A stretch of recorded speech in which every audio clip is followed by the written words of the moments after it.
Hello বন্ধুরা, তোমরা কেমন আছো? আশা করছি তোমরা সবাই ভালো আছো। আমি ভীষণ ভালো আছি। তো আজকে যেহেতু এসেছি মামার বাড়িতে, কেন এসেছি? কালী পুজো।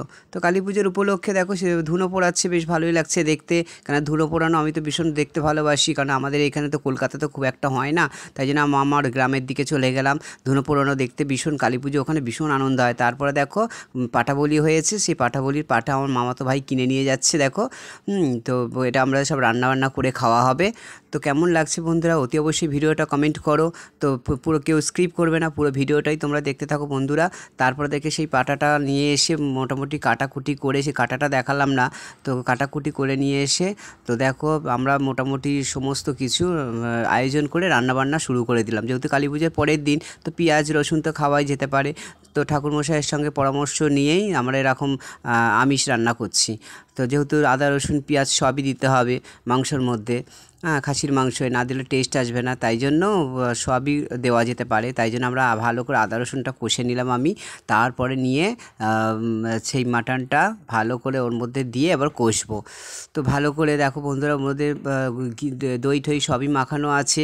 তারপরে দেবো আলুটা, একটু পরে দেবো আলুটা, কারণ আগে ভালো করে কষে নিতে হবে। যদি না কষি ভালো করে তাহলে একটু টেস্ট হবে না। তাই জন্য ভালো করে দুজন মিলে, আমার একটা মাসির ছেলে আর আমি, দুজন মিলে ভালো করে কষছি। তো না কষলে তো টেস্ট হবে না, তাই জন্য ভালো করে কষে নিতে হবে। তারপরে আলুটা লাস্টের দিকে দেবো। তারপর আমি আমার সব পাশে আশেপাশে সব বন্ধুবান্ধব ভাই বোনেরা সব দাঁড়িয়ে আছে, তো বলছে ভালো করে ভিডিওটা কর। তো ওরাই আমার ভিডিওটা করে দিয়েছে। তো তারপরে তো সবাই বলছে কি সুন্দর সেন্ট ছেড়েছে। তো আমি রান্না করছি না, সেন্ট তো ছাড়বেই। তো আমার হাতের রান্না তো ভীষণ ভালো, কিন্তু আমি এত রান্না করতে পারি না। তো সবাই মিলে হেল্প না করলে আমি তো এত রান্না করতে পারি না। কেন আমি তো মোটামুটি 2-4 জনের 5 জনের রান্না মিনিমাম করতে পারি, বেশি লোকের রান্না করতে পারি না। তাই যাই হোক সবাই মিলে হেল্প করছে বলেই তাই জন্য। তারপর আমার মাসি পাশে বসে আছে, সব বলে বলে দিচ্ছে কী করে কী করতে হবে, কারণ আমি খাসির মাংস কোনো দিনই রাঁধিনি। এবারে যদি কোনো রকম কেউ খেতে না পারে, তাই জন্য বন্ধুরা ভালো করে মাসি পাশ থেকে বলে দিচ্ছে। তারপরে দেখো জলটা ঢেলে দিলাম মাটনের মধ্যে। এবার তো কড়া একদম উবুটুবু হয়ে গেছে, যেহেতু অনেক বড় খাসি, তো অনেক রান্না হয়েছে, অনেক খাসি কেটেছে, অনেক খাসি হয়েছে না মাংসটা, তাই জন্য দুবার করে রান্না করতে হবে। তাই জন্য দেখো বন্ধুরা ভালো করে নাড়তে হবে, যেহেতু জলটা ঢেলে দিয়েছি, এবার ঝোলটা তো ভালো করে মারতে হবে। তো ভাবছি কষা কষা করবো, তাই জিজ্ঞেস করছি, বলছে না না ভাত দিয়ে খাওয়া হবে, কষা টষা করিস না, একটু ঝোলটাই রাখ। তো যাই হোক গিয়ে সবাই বলছে কী সুন্দর গন্ধ ছেড়েছে। আমার পাশে মাসি দাঁড়িয়ে আছে, সেও বলছে, মাসিও বলছে বলে কী সুন্দর গন্ধ ছেড়েছে। তো আমি তো ভীষণ এক্সাইটেড, কেন কোনো দিন রান্না করিনি, তো এই ফার্স্ট টাইম রান্না করছি। তো সবাই যেকালে বলছে খুব ভালো হয়েছে। তারপরে চলে গেলাম নদীতে স্নান করতে। তো ভীষণ মজা, কেন সবাই মিলে যাওয়াটা একটা আলাদাই মজা।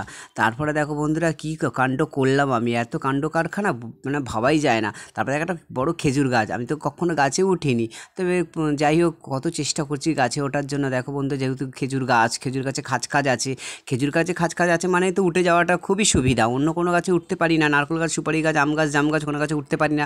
যেহেতু এটা সুপারি গাছ, একটু মানে খাঁজ আছে বলে ভালো করে উঠে গেলাম। তারপর তো দেখো কাঁটাটা ফুটেই গেল হাতে, তো ভীষণ জোর কাঁটাটা ফুটে গেল। কী করা যেতে পারে এখন? কিছু করা যেতে পারে, যেহেতু ওপরে আছি। তো ভালো করে দেখছি যে পেকেছে কি না, না পাকেনি। তো এই সময় তো পাকে না, আর একটু যাক, মোটামুটি আর 1 সপ্তাহ যাক, তারপরে তো পাকবে। তো সামনে জামাই ষষ্ঠী যেহেতু আসছে, তো জামাই ষষ্ঠীর উপলক্ষে তো খেজুর পাকবেই, আম পাকবে, সবই তো পাকবেই। তো যাই হোক গিয়ে খেজুর টুকটুক করে দেখছি কোনটা যেটা একটু হলুদ হলুদ হয়ে আসছে, সেইটা মোটামুটি পারলে নাকি ওটা ঘরে নিয়ে এসে পেকে যাবে। তো যাই হোক বন্ধুরা, এবার আস্তে আস্তে নেমে যাচ্ছি, না নামলে তো অসুবিধা আছে। কেন এবার যে স্নান টানে যদি চলে যাই তাহলে তো সমস্যা হয়ে যাবে। তো ঠিক আছে বন্ধুরা, আমার ভিডিও কেমন লাগছে কমেন্ট করে